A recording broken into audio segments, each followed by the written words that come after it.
We're currently in the midst of the COVID pandemic. It's presented a challenge for educators and parents across the globe. We've moved towards distance learning models, utilizing platforms that otherwise we never would have used before. But we've been hearing for so long about the dangers and the challenges of screen time. How do we justify this idea that we should be concerned about screen time, but we're also increasing the amount of screen time that our kids are engaging in?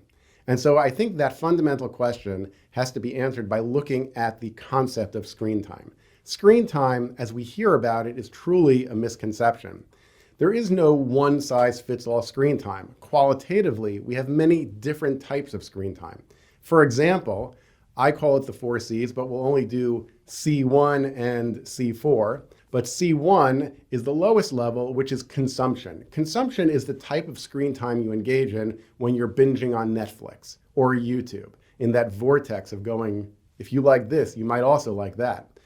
That's consumption. It is the least productive use of screen time. On the other hand, distance learning and schoolwork and studying, that would be in the creative side of screen time.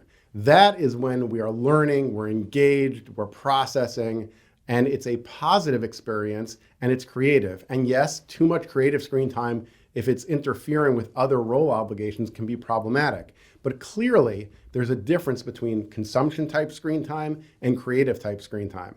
And understanding that difference will help us as parents and educators be more strategic in allowing our kids to utilize technology and maximize what it has to offer while preventing some of the challenges that it presents.